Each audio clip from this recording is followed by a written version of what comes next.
Queridas amigas, bienvenidos como siempre en Buena Hora. Su servidor Mario Villegas, listo para compartir con ustedes hasta las 3 de la tarde de este día, viernes 27 de febrero. Nuestro programa, una presentación de Agrepa, el mejor asfalto que se produce en Venezuela. Agrepa, gente seria y asfalto de primera. Y del servicio geriátrico del doctor Argenis Portillo. Consulta previa cita por el teléfono 0414-309-0806, 0414-309-0806. Por cierto, hoy es viernes, el cuerpo lo sabe.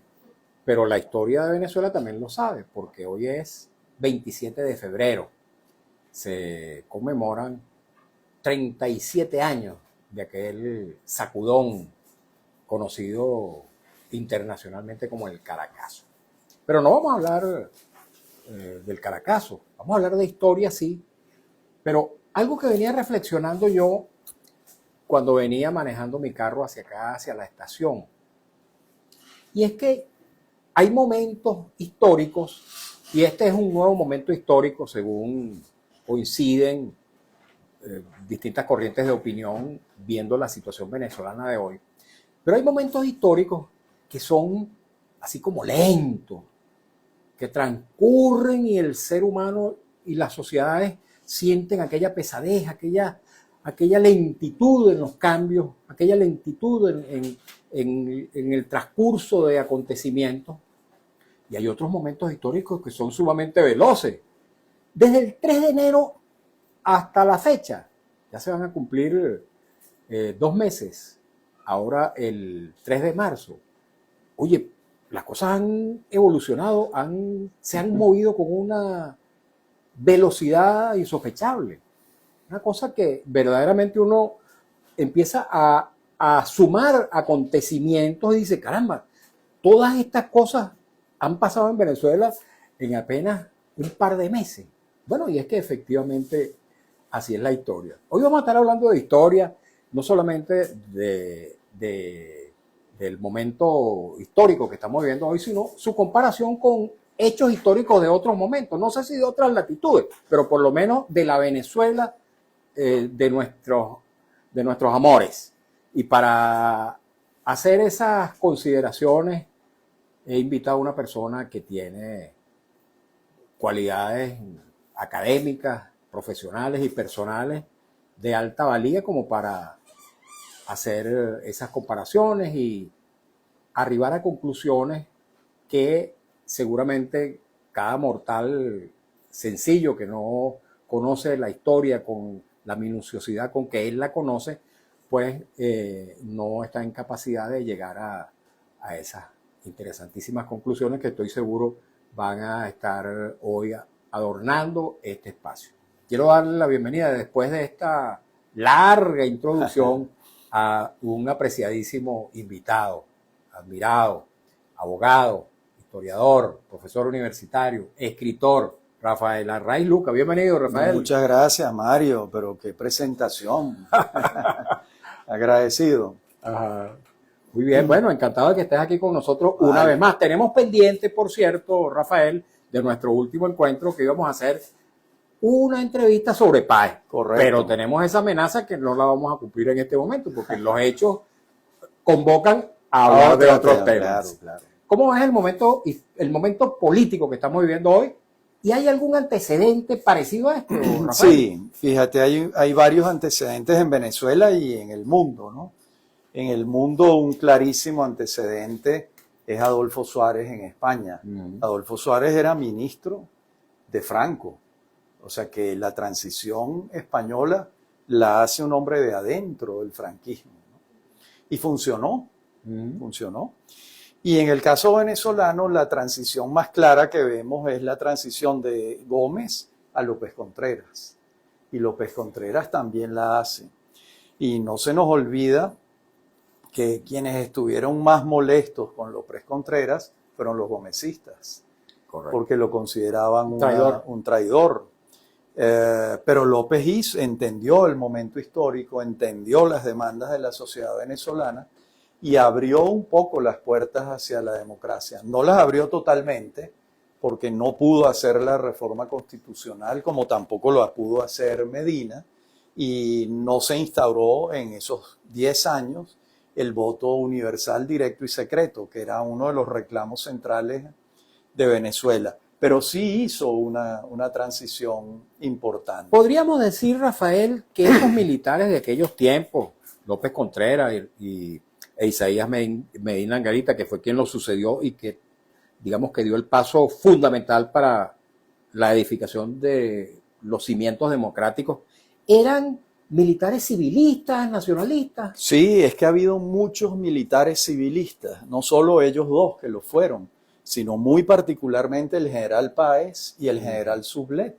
Esos eran republicanos, por ejemplo. Recordemos que Santiago Mariño y José Tadeo Monagas le dan un golpe de Estado a José María Vargas.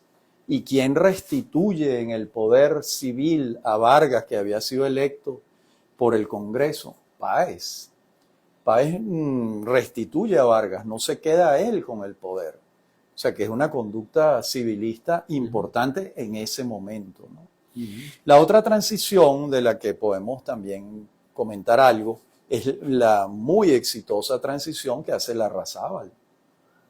Wolfgang Larrazábal era un hombre de adentro también, era el director del Círculo Militar. Y bueno, conocía a Pérez Jiménez muchísimo, porque eran compañeros de armas. Y hay una anécdota del general Barreto, que está recogida en una entrevista con Pérez Jiménez, con Barreto, en un libro muy grande de Tomás Enrique Carrillo Batalla, donde él relata que cuando Pérez Jiménez se estaba montando en la vaca sagrada, en la Carlota, le preguntó, mire, aquí quedamos una cantidad de militares fieles a las Fuerzas Armadas, ¿quién debe gobernar aquí? Y Pérez Jiménez les dice, Barreto que les dijo, tiene que gobernar el oficial de mayor graduación, de mayor gradación y más antiguo. Y ese era Larrazábal. Ahora fíjate, en primer lugar hay quienes dicen que aquí hay transición o que no hay transición. O sea, hay un debate acerca de si efectivamente Venezuela está en un momento de transición. Pero más adelante vamos a hablar acerca de eso, acerca de si efectivamente estamos ante un proceso de cambio de régimen político, ¿no? Pero antes de eso, quiero hacerte una pregunta, porque todos esos antecedentes a los que te has referido, tanto los antecedentes internacionales, el antecedente español, como los antecedentes locales venezolanos, todos tienen en común que fueron producto de hechos que emanan de su propia geografía. Sí. En el acontecimiento venezolano está presente una mano extranjera. Estamos hablando del 3 de enero. Supuesto. ¿Hay algún antecedente parecido a eso? Que una transición política haya sido derivación de una acción extranjera en algún país. Bueno, o aquí mismo en Venezuela. Bueno, me haces recordar la transición de Allende a Pinochet. En ese momento estamos en la Guerra Fría. Los Estados Unidos y Rusia y la Unión Soviética están en una guerra fría o un mundo bipolar, y los Estados Unidos trabajó subrepticiamente, según dicen todos los historiadores, para la caída de Allende. La ITT, una empresa norteamericana, jugó un papel muy importante. Muy importante. Dicen que la CIA tuvo la mano metida en esa transición. Claro, no lo hace a través de una intervención armada, sino de servicios de inteligencia, como ha pasado varias veces en el mundo. Lo que ocurre es que desde el punto de vista histórico es difícil de documentar porque estas son agencias secretas, digamos. Claro, entonces es muy difícil. Que en algún momento se desclasificarán seguramente algunos de esos documentos. A los 50 años, ¿no? Yo creo que estamos ya han pasado, sí. Ya han pasado, sí. Sí, porque entonces se cumplieron en el 2023 se cumplieron los 50 años.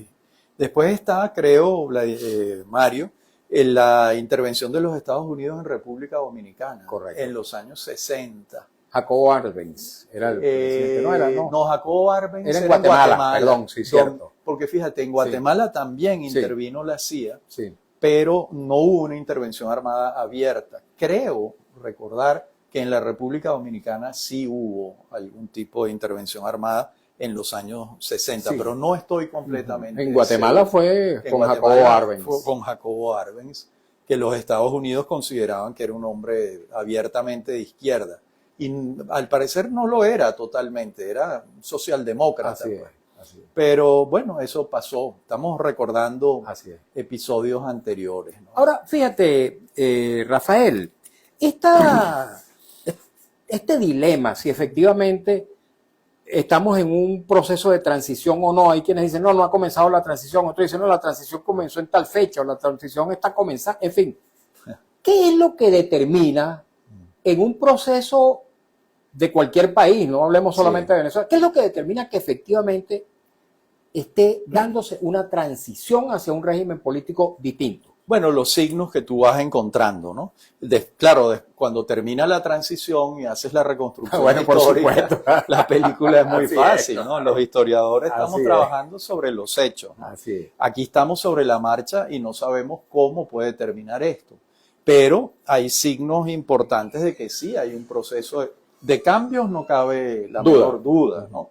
Ahora, que esos cambios conduzcan a una transición que pasa por un evento electoral donde cambie el gobierno de Venezuela, bueno, eso está por verse, ¿no? Pareciera que vamos encaminados hacia allí.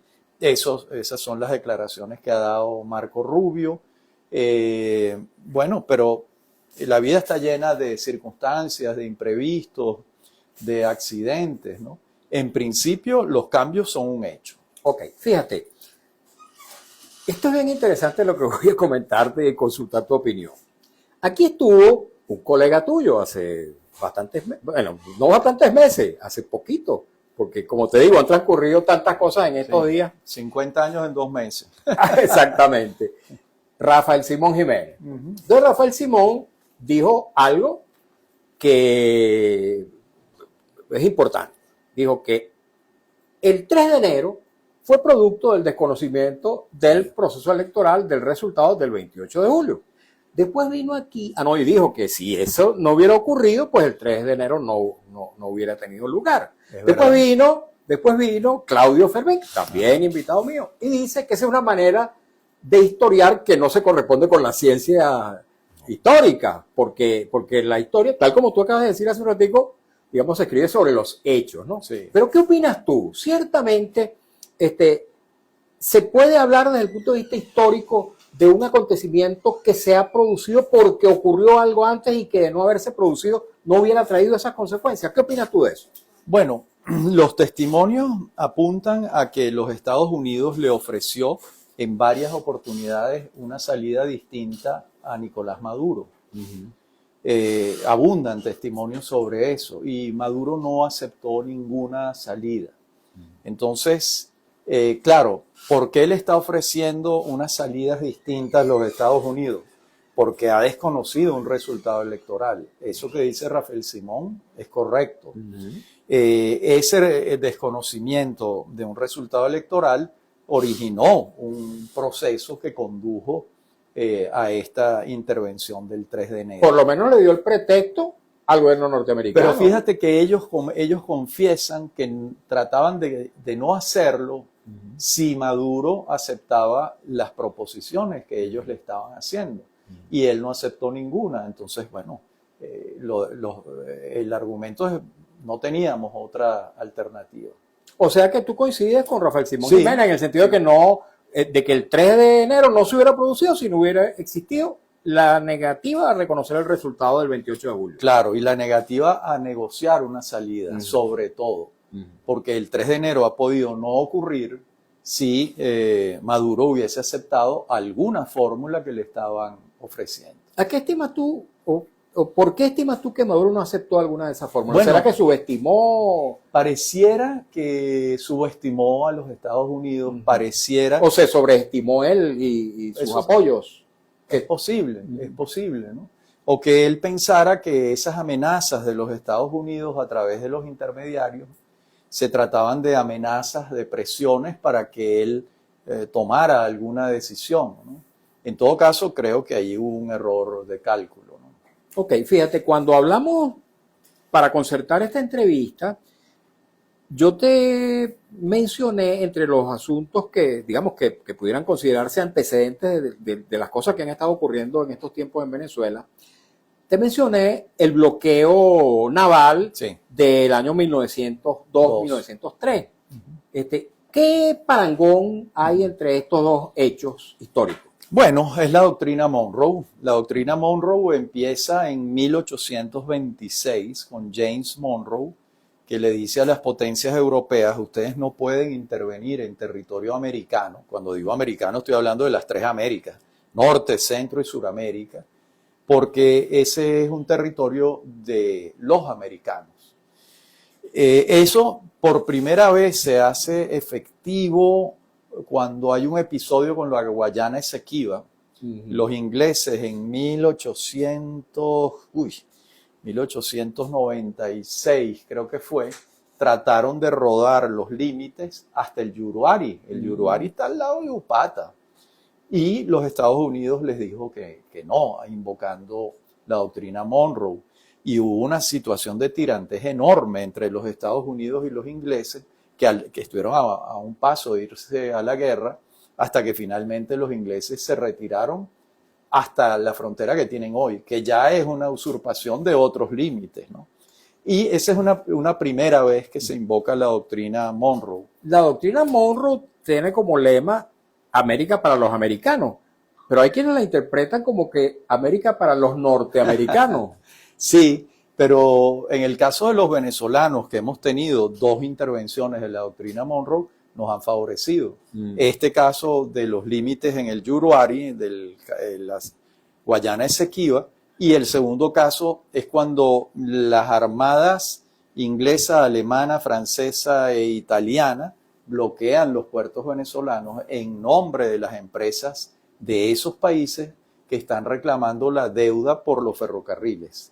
El origen del bloqueo es porque Guzmán Blanco y Crespo construyen unos ferrocarriles endeudando de manera imposible de honrar la creencia al país. Y entonces, claro, ¿cómo intervienen aquí los Estados Unidos? De nuevo invocan la doctrina Monroe, llaman a todos esos países y a Venezuela, a Washington, y se llega a un acuerdo de pago de la deuda. Tú te acuerdas, porque tú y yo somos de la misma edad, que cuando uno bajaba a La Guaira, estaba la casa de los ingleses en el puerto de La Guaira. ¿Cuál fue la solución?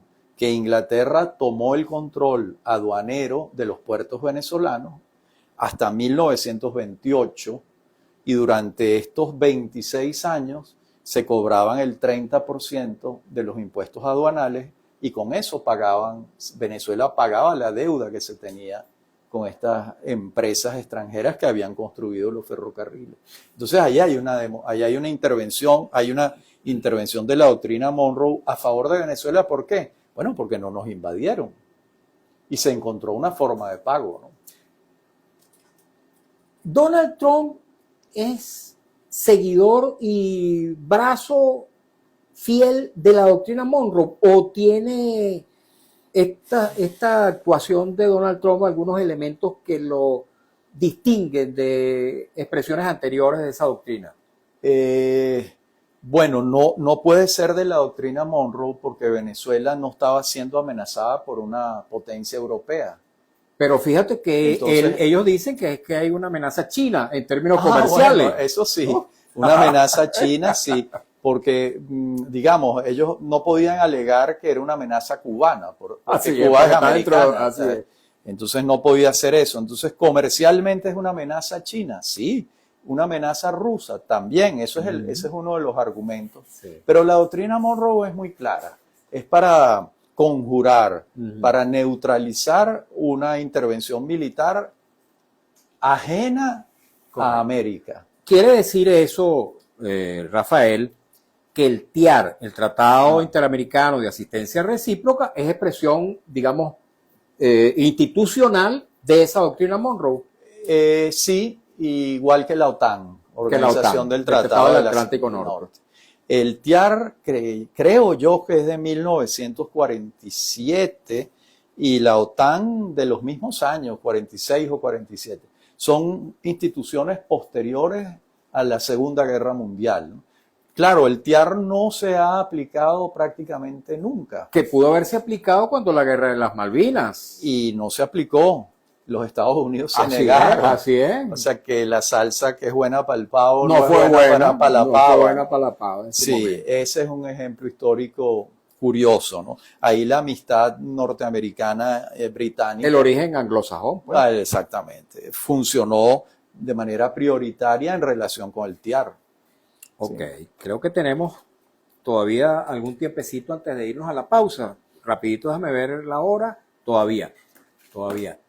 Rafael, te hablaba del momento actual venezolano, el momento político. ¿Cómo ves estos movimientos a lo interno de los partidos, los liderazgos, los reacomodos incluso que se están produciendo en la estructura del Estado? Sí. ¿Cómo los ves? Bueno, es difícil advertir algo de manera que pueda concluirse o que sea permanente, pero yo veo que al parecer la transición que está en marcha no la están haciendo los radicales ni de un sector ni del otro. Yo no veo que le estén haciendo los radicales del gobierno y tampoco veo que la están haciendo los radicales de la oposición. Eso nos comprueba una vez más que la política está en el centro, que la política es diálogo, es negociación, que el papel de los moderados en la historia tiene su momento.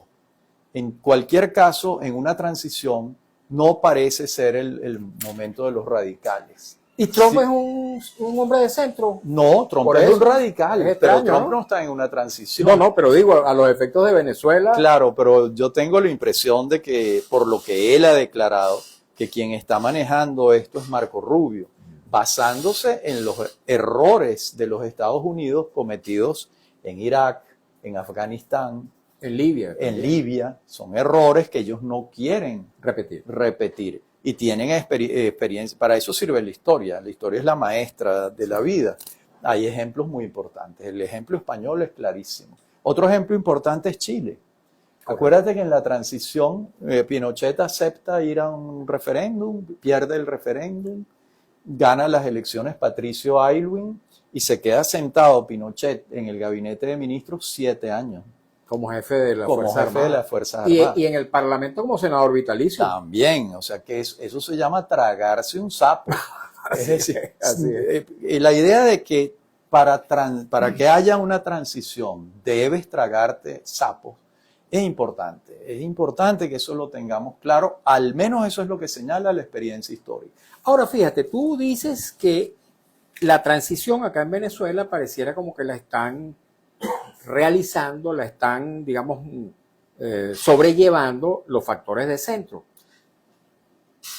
Delcy Rodríguez y Jorge Rodríguez son del centro. Bueno, yo creo que en los últimos años, no me atrevo a decir que Jorge, pero Delcy ha demostrado una actitud de centro, se ha entendido bastante bien con las fuerzas económicas del país, con Consecomercio, con Industria, con Fede Cámaras. Digamos, aquí ha habido un proceso de recuperación económica lento, pero que lo ha encabezado el sector privado. Y eso ha sido así porque alguien en el gobierno ha entendido el papel del sector privado en toda nación moderna. Entonces sí, pudiéramos pensar que ella forma parte de un sector un poco más moderado. Y igual su hermano, porque uno lo oye hablar y a veces son radicales en el lenguaje, pero Churchill decía, no mires lo que dicen, sino lo que hacen. Y hay que ver lo que ellos hacen para poder entender, para poder ubicarlos en qué sector están. Ok, creo que ahora sí tenemos que ir a la pausa. Tenemos que ir a la pausa, queridos amigos, queridas amigas, en esta grata conversación con Rafael Arraiz Luca, historiador, abogado, escritor, profesor universitario.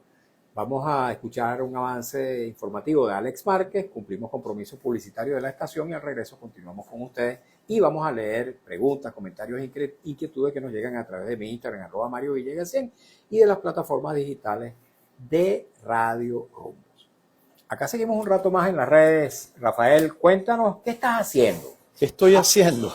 A ver, después continuamos con el análisis de la coyuntura. Mira, estoy investigando y ya empecé a escribir una biografía de Carlos Andrés Pérez, Qué interesante. que debe salir el año que viene, si Dios quiere. ¿Ya le tienes título? No, el título lo pongo al final, Ok. pero la idea de que es un líder democrático va a estar en el título, ¿no? Sí. Interesante.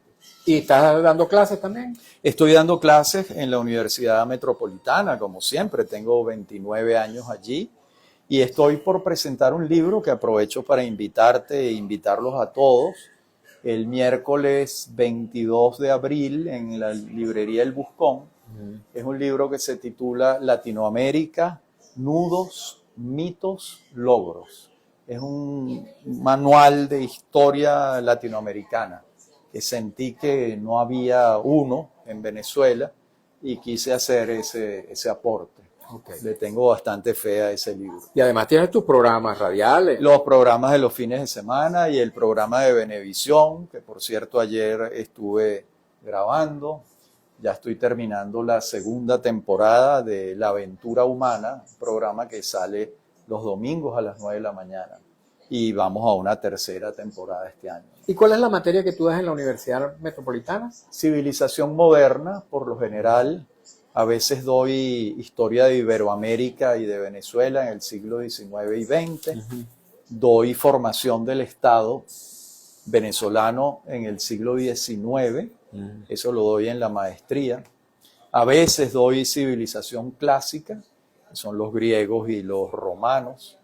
Bueno, como el régimen trimestral le exige al profesor especializarse en distintas asignaturas. Okay. ¿Y estás estudiando también? En esto, bueno, estoy estudiando cuando escribo, pero sí, ya mis estudios formales terminaron con el doctorado. ¿Tuviste buena relación con Carlos Andrés?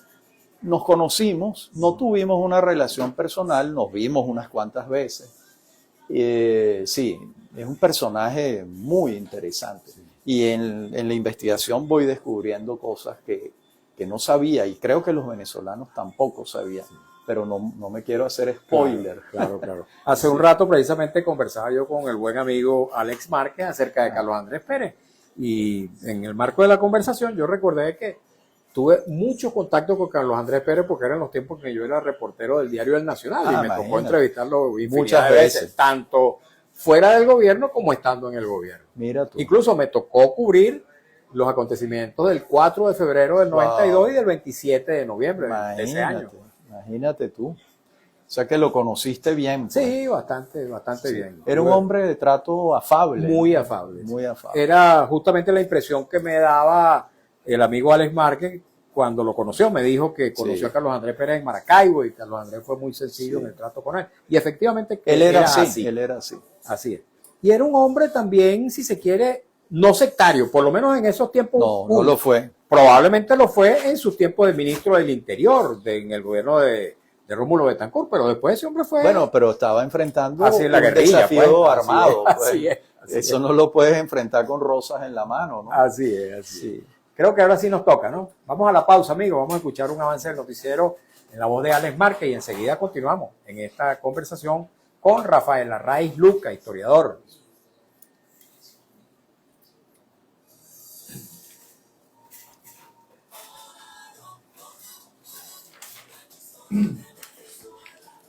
Las 2:27. Radio Rumbo, la emisora de Venezuela, presenta la información al momento en Notirumbo, el periódico impreso en la radio. Notirumbo se informa, el alto comisionado de la ONU para los Derechos Humanos, Volker Türk, pidió hoy viernes la liberación de todos los detenidos por motivos políticos en Venezuela, dar la amnistía y también la revisión del estado de emergencia. Notirumbo te informa. El ejército de Estados Unidos utilizó un sistema láser anti-dron para derribar el jueves una aeronave no tripulada que resultó ser de la Oficina de Aduanas y Protección Fronteriza cerca del Fort Hancock, en Texas, a unos 80 kilómetros al sureste del Paso, según informan fuentes federales. Huecos de varios calibres ponen en riesgo la vida de los transeúntes en Cameruco, esto en Altagracia de Orituco, Estado Guárico. Informo Notirumbos, 2:30 minutos, hora rumbos, la emisora de Venezuela. Informando y sonando. Gracias, Alex. Radio Rumbo 670 AM con Venezuela. Seguimos en buena hora por Radio Rumbo 670 AM. 75 años con Venezuela. Y es momento, queridos amigos, queridas amigas, de hablar desde el servicio geriátrico del doctor Argenis Portillo. Como siempre, les digo que me complace mucho promover, recomendar este servicio porque conozco muy bien la condición humana, la calidad profesional, el compromiso existencial que tiene el doctor Portillo con la salud de los adultos mayores. Él es también médico intensivista y es profesor de las escuelas de medicina Vargas de la UCB y de la Academia Militar. Tiene su consultorio en la esquina de Las Ibarras, en la avenida Urdaneta, también en el anexo del Hospital de Clínicas Caracas, en San Bernardino, y ofrece servicio domiciliario, cosa que es muy importante para aquellos casos en que el paciente no tenga la posibilidad de trasladarse a otro lugar, bien porque esté en cama o por alguna otra razón que lo inhabilite. Tome nota, por favor, de su número telefónico que le puede resultar de suma utilidad, 0414-309-0806, 0414-309-0806. Tenemos muchas preguntas, comentarios para alimentar la conversación con Rafael Arraiz Lucar, pero antes de eso, quiero hacerle una pregunta. Tú hablabas de la economía, de cómo en el curso de estos últimos tiempos, Delcy Rodríguez había estado, digamos, haciendo conexiones y relaciones institucionales con Fede Cámara, Fede Industria, distintos factores que tienen que ver con el movimiento económico del país. Y eso me hace ir a una pregunta que estoy seguro que vas a poder responder dada tu experiencia. Marco Rubio, como vocero de Donald Trump, ha planteado que la transición venezolana tiene que darse en 3 pasos. Un primer paso, la estabilización del país. Un segundo paso, el fortalecimiento económico. Y luego la reinstitucionalización para la transición, elecciones, etc. Las transiciones en otros países del mundo o en la propia Venezuela han ocurrido según esa agenda. No necesariamente. Lo que pasa es que Venezuela tenía una situación económica, o tiene todavía una situación económica muy comprometida. Calcula tú, Mario, que hace 26 años, cuando Caldera le entrega a Chávez la producción petrolera, eran de 3.500.000 barriles diarios. Aunque el precio estaba muy bajito, el precio petrolero. Sí, pero después, cuando llega Chávez, subió muchísimo. Sube de 20 dólares a 140. Así es. Una cosa impresionante el dineral que recibió Hugo Chávez. Entonces, claro, la producción petrolera ha bajado muchísimo. No llega así a 1 millón. A duras penas, a veces pasa, otras veces baja. Hubo momentos en que estuvimos en 500.000 barriles diarios. O sea, eso es económicamente una tragedia para Venezuela. O sea, de eso no hay la menor duda. Y el Producto Interno Bruto cayó de 340.000 millones de dólares a 80.000. Ahora entiendo que está alrededor de 120.000 millones de dólares al año, que sigue siendo muy bajo. Es casi del tamaño de República Dominicana. Imagínate, que es un país pequeñito en términos geográficos. Claro, y no tiene petróleo. Así es. Entonces, de modo que la situación económica en el caso venezolano para una transición es importantísima. O sea, no puede pasar más de 2 o 3 meses en que los pensionados, los jubilados del Instituto Venezolano de los Seguros Sociales ganen $3. Claro. No, eso es una cosa escandalosa, pues. Así es. Eso tiene que cambiar. La cifra yo no la sé, pero es una circunstancia que tiene que mejorar. Los salarios del sector público, donde dicen que trabajan 3.500.000 personas, tienen que mejorar, porque es que si no, no hay una estabilidad cierta política y tampoco una estabilidad económica. Ok, la historia mira siempre hacia atrás. Sí. Pero te pregunto, ¿cómo ves tú el futuro venezolano? Yo soy muy Vamos a tener optimista. elecciones, vamos a tener, ¿cómo vamos a salir de esto? Bueno, yo soy muy optimista, por supuesto. Creo que se están dando distensiones en el sector político que me parecen importantes. En estos días escuché por la radio una entrevista de Román Losinski a Jorge Arreaza.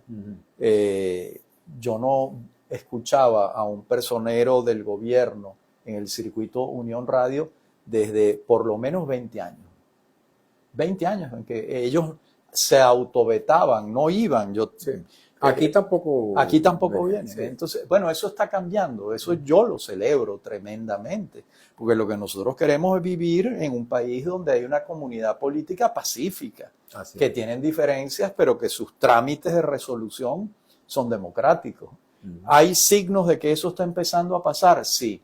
Tímidamente, muy tímidamente. ¿Que quisiéramos algo más rápido? Por supuesto que sí, ¿no?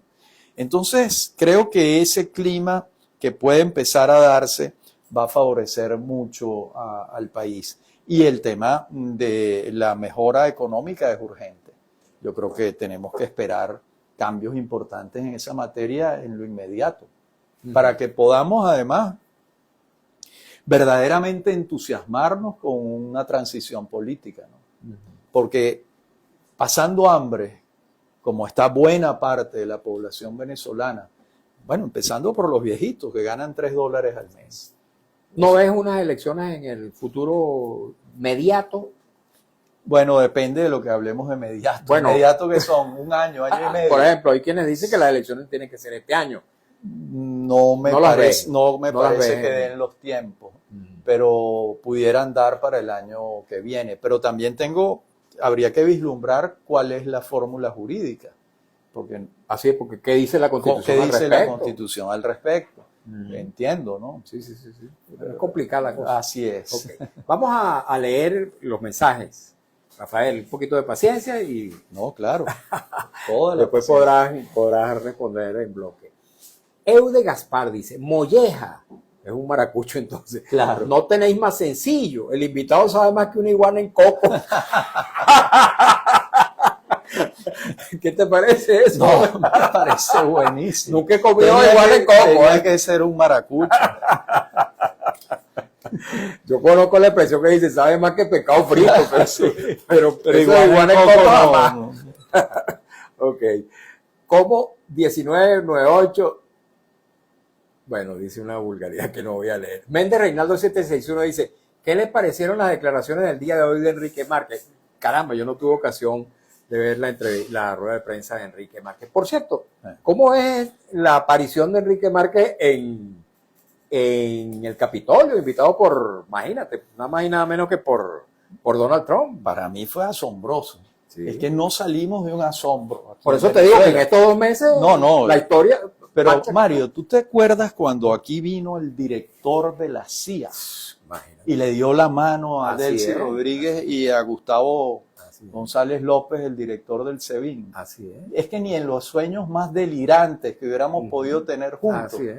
imaginamos que algo así podía pasar. Bueno, pero es que después Entonces, vino el jefe, el comandante del Comando Sur y se reunió hasta con Diosdado Cabello. Así Y acaba es. de anunciar 2 días atrás que va a volver a que Venezuela. vuelve. Entonces la aparición de Enrique Márquez en el Capitolio, invitado por Trump, está dentro de los delirios que estamos teniendo en estos tiempos. Pues yo no me imaginé eso jamás. Creo que es una estrategia de los Estados Unidos para señalar a un moderado y que un moderado tenga un papel importante en la transición. Eso es lo que yo lo interpreto así. Y hay quienes lo interpretan como para poner de lado a María Corina Machado. Bueno, depende de dónde se ubique María Corina Machado. Está en el sector extremista de la oposición. Bueno, hasta ahora pareciera que sí lo ha sido, pero la gente también puede cambiar políticamente, ¿no? Entonces, que Márquez es un moderado, sí lo es. Sí lo es. Y que lo avalen, porque esa invitación es un aval de los Estados Unidos. Y bueno, ya está hoy aquí en Venezuela de vuelta declarando, ¿no? Alguna gente lo puede interpretar como el hombre de Donald Trump. Pues pudiera ser, ¿no? O uno de los hombres. Uno de los hombres. Aunque en honor a la verdad, Trump, con quien ha dicho que se entiende mejor y que está haciendo muy Con bien. Delcy. Es Delcy. Sí, señor. Ok, vamos a seguir leyendo mensajes. Que no calle el cantor 73 dice, buenas tardes, saludos Mario y al doctor Rafael Arraiz Luca. Un libro viviente de nuestra historia, dice. Gracias, muchas gracias. Qué importantes son los historiadores, chicos. Méndez Reinaldo 761 dice, no creo que Rick Scott no tenga línea directa con María Corina Machado. Ahora quieren responsabilizar a su equipo. En todo caso, sería en contra de Pedro Urruchurtu. Sí. Domon Cajo Sue dice, muy interesante, no sé a qué se refiere, me imagino que es a la entrevista en general, a las consideraciones que ha estado haciendo nuestro invitado. Méndez Reinaldo 761 dice, pregunta para ti Mario y el invitado, entre Enrique Márquez y María Corina Machado. Bueno. León del Valle 62, pararnos en la revisión de esa historia desde el aula hasta la cotidianidad nos permitiría enderezar el rumbo. El momento incluso nos invita a ese ajuste necesario. Méndez Reinaldo 761. Siempre digo, para entender el presente hay que conocer el pasado y ciertamente que así es. Nuestra amiga Aymara Higuera me está dando señales de que también a través de las plataformas de Radio Rumbo tenemos algunos mensajes. Vamos a leerlos también, rapidito. Yammer dice, el dinero no va a llegar de un día para otro, transición política. Pregunto, la economía, la estabilización y la transición no pueden marchar juntos, no se puede comer chicle y caminar a la vez. Yo creo que sí. Claro, pero tienes problemas económicos graves. Aquí ya no estamos en hiperinflación, pero la inflación de Venezuela es la más grande del mundo. Y mientras no resuelvas ese problema, ¿cómo vas a tener una recuperación económica?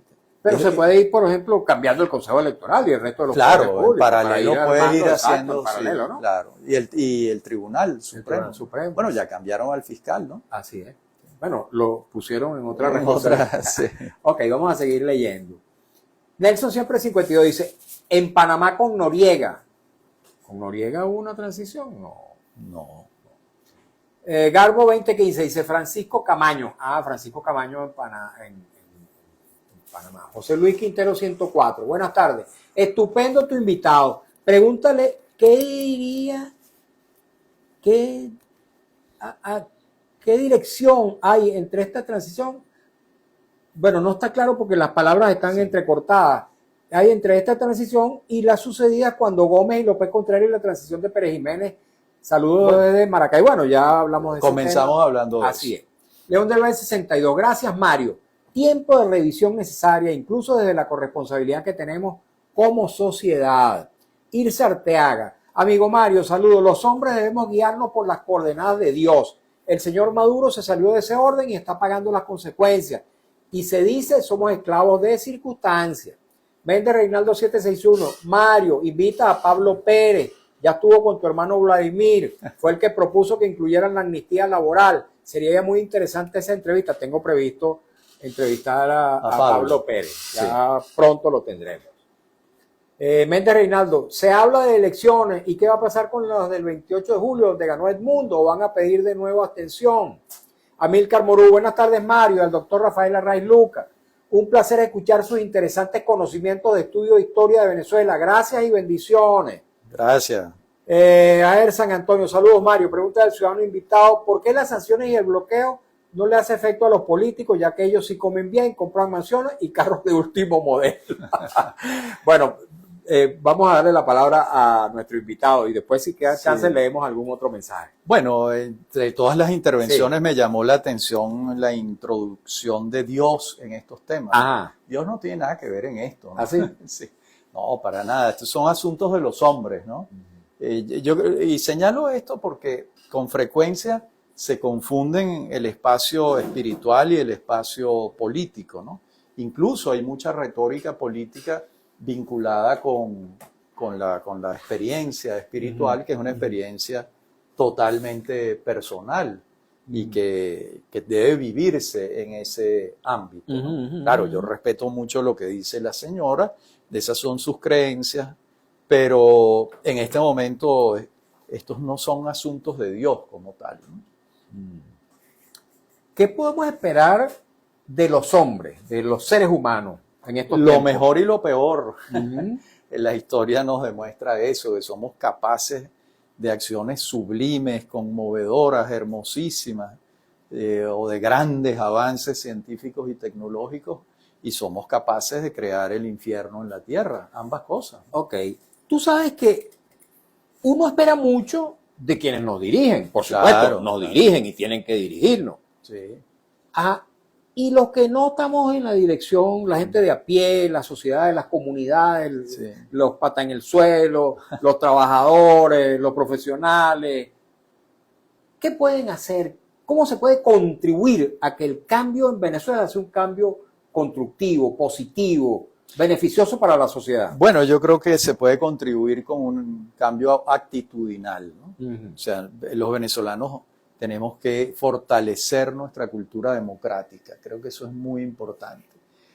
Eso pasa por la manera como nos relacionamos. Nosotros no podemos, por ejemplo, tolerar el insulto como expresión política. Eso nos ha llevado a situaciones terribles y lamentables. Todos tenemos que respetarnos, no podemos insultarnos. Pero eso además lo digo no en la esfera política, en la esfera de las relaciones normales entre un padre, un hijo, una madre, la tía. Tenemos que tratarnos mejor, porque eso contribuye a que nos entendamos mejor. Y lo que está comprobado es que los países en paz, los países pacíficos, progresan mucho más rápido que los países que están en un conflicto permanente, ¿no? La idea de la venganza, Uy. de la gente que, bueno, que quiere que quienes han hecho daño, que quienes han cometido crímenes de lesa humanidad, en fin, paguen. ¿Cómo se ha visto Bueno, eso en la historia y cómo lo ves tú al momento? Los crímenes de lesa humanidad son palabras mayores, ¿no? Una vez demostrados, los que cometieron esos delitos, por supuesto, que deben presentarse ante la justicia. Pero los otros crímenes, digamos, o las otras faltas dentro de la esfera política, nosotros tenemos extraordinarios ejemplos, ¿no? El presidente Caldera, en su primer gobierno, pacificó a los guerrilleros, consideró que los delitos que habían cometido no eran delitos comunes, sino delitos políticos, y en consecuencia les ofreció pacificarse e incorporarse a la vida democrática, ¿no? Sí. O sea que nosotros tenemos esos antecedentes. Otro antecedente muy importante, ¿qué hizo Carlos Andrés Pérez con los golpistas del 4 de febrero del 92 o del 27 de noviembre? Les dio un trato republicano. Incluso hubo sobreseimientos de la causa que los otorgó Pérez. Sí. El sobreseimiento definitivo lo otorgó Caldera, en el caso de Chávez y Arias Cárdenas. Bueno, esas son enseñanzas históricas que tenemos, ¿no? Fíjate, rapidito voy a decir algo, tú eres el historiador, ¿no? Pero como yo también tengo un poquito de años encima, hay cosas que uno también puede aportar, ¿no? Yo sostengo que, pues ahora que yo era antiadeco bastante en aquellos tiempos, sí, que el proceso de pacificación arrancó incluso en tiempos de Leoni. Estoy de acuerdo. Porque fíjate que cuando el Partido Comunista, en el cual yo militaba como muchacho, pues en la juventud comunista, cuando el Partido Comunista reconoce la derrota político-militar en el año 67, definitivamente acaba con su participación armada, bueno, el Partido Comunista se pudo inscribir en el Consejo Nacional Electoral con una tarjeta que se llamaba Unión para Avanzar, que tenía el símbolo del gallo rojo, tú lo recuerdas perfectamente. Claro.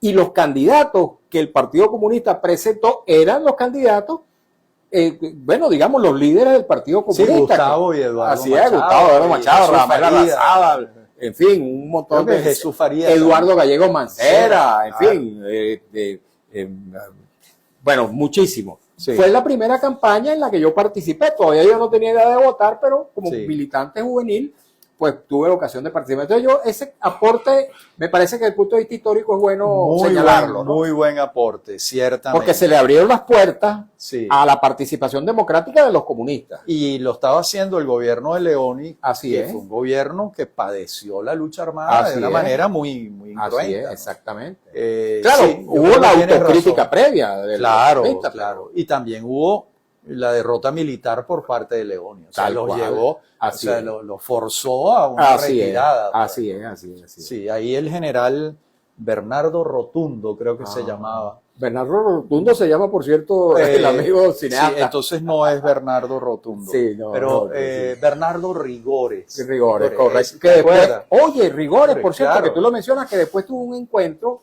me lo contó el propio Douglas Bravo a mí, Fíjate. tuvo ocasión de conocerse personalmente Sí. y de tener una relación, digamos, Con Rigores. sí, con Rigores. Y en el caso de Betancur fue muy importante el general Antonio Briceño Linares. Lo llamaban el gobierno Betancur Caldera Briceño Linares, así llamaban ese gobierno en así aquellos es, tiempos. Tal cual. No sé si lo recuerdas. Pero es importante, por eso es importante la historia, porque yo estoy seguro que el 98% de los que nos están oyendo Así es, no conocen. no saben quién es Briceño Linares. Así es.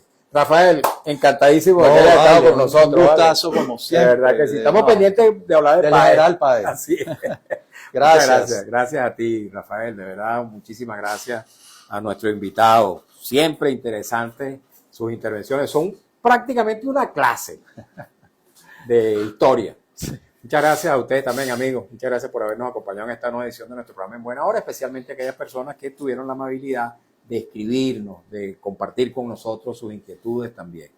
Hemos trabajado para ustedes con mucho cariño, como siempre, desde la dirección de Radio Rumbos, Elsa Siciliano, en la jefatura de prensa Luis Alberto Albornoz, en los controles Lourdes Pérez, en la lectura de las informaciones Alex Márquez, en las redes sociales de Radio Rumbo Marco Rivera, frente a los micrófonos su servidor Mario Villegas con V de Venezuela, nuestro programa, una presentación de Agrepa, el mejor asfalto que se produce en Venezuela, Agrepa Gente Seria, asfalto de primera, y del servicio geriátrico del doctor Argenis Portillo. Consulta previa cita por el teléfono 0414-309-0806, 0414-309-0806. Tengan todos y todos muy buenas tardes y un feliz fin de semana.